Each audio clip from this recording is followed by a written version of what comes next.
கர்த்தருக்கு ஸ்தோத்திரம். அப்போஸ்தலனாகிய யோவான் தான் பரலோகத்தில் கண்ட எல்லாவற்றையும் வெளிப்படுத்தல் 21வது அதிகாரத்தில் 1 முதல் உள்ள வசனங்களில் எழுதியுள்ளார். முதலாவது அவர் பார்த்தது புதிய வானம், புதிய பூமி. அதன் பின்பு புதிய எருசலேமாகிய பரிசுத்த நகரத்தை தேவனிடத்திலிருந்து பரலோகத்தை விட்டு இறங்கி வர கண்டேன் அப்படின்னு சொல்லியிருக்காரு. அதனால்தான் இதுக்கு பேர் பரம எருசலேம். அது தன் புருஷனுக்காக அலங்கரிக்கப்பட்ட மணவாட்டியைப் போல ஆயத்தமாக்கப்பட்டிருந்தது என்று சொல்கிறார். பரலோகத்தில் தேவனுடைய ஆலயம் என்பது தனிப்பட்ட முறையில் இல்லை. தேவனும் ஆட்டுக்குட்டியானவரும் இருக்கிற இடம்தான் ஆலயம். அவர் மனுஷர்களிடத்தில் தேவனுடைய வாசஸ்தலம் இருக்கிறது என்று எழுதியுள்ளார். அவர்களிடத்திலே அவர் வாசமாயிருப்பார், அவர்களும் அவருடைய ஜனங்களாயிருப்பார்கள். தேவன் தாமே அவர்களோடு கூட இருந்து அவர்களுடைய தேவனாயிருப்பார். பின்னர் 7 வாதைகளால் நிறைந்த 7 கலசங்களை உடைய 7 தூதரில் ஒருவன் அவரிடத்தில் ஆட்டுக்குட்டியானவருடைய மனைவியாகிய மணவாட்டியை உனக்கு காண்பிக்கிறேன் என்று சொல்லி அவர் புதிய எருசலேமை குறித்து எழுதியுள்ளார். பெரிதும் உயரமான ஒரு பர்வதத்தின் மேல் ஆவியில் யோவானை கொண்டு போய் விட்டு தேவனுடைய மகிமையை அடைந்த எருசலேமாகிய பரிசுத்த நகரம் பரலோகத்தை விட்டு தேவனிடத்திலிருந்து இறங்கி வருகிறதை காண்பித்தான்.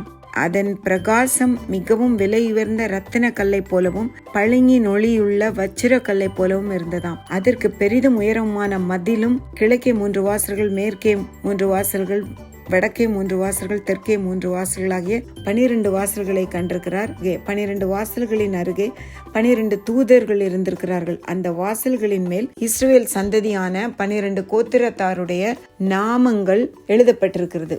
நகரத்தின் மதிலுக்கு 12 அஸ்திபார கற்கள் இருந்திருக்கிறன, அதாவது பவுண்டேஷன் ஸ்டோன். மதில்ங்கிறது வால். அவைகள் மேல் ஆட்டுக்குட்டியானவருடைய 12 அப்போஸ்தலரின் 12 நாமங்களும் பதிந்திருந்தன. யோவானோடு பேசின தூதன் நகரத்தையும் அதன் வாசல்களையும் அதன் மதில்களையும் அளக்கிறதற்கு ஒரு பொற்கோலை பிடித்திருந்திருக்கிறார். அந்த நகரம் சதுரமா இருந்தது, நீளமும் அகலமும் சமமாய் இருந்தது. 12,000 ஸ்தாதி அளவா இருந்தது. அந்த சுவற்றை அளந்த போது அது தூதனுடைய அளவாகிய மனுஷ அளவின்படி 144 முழமாய் இருந்தது.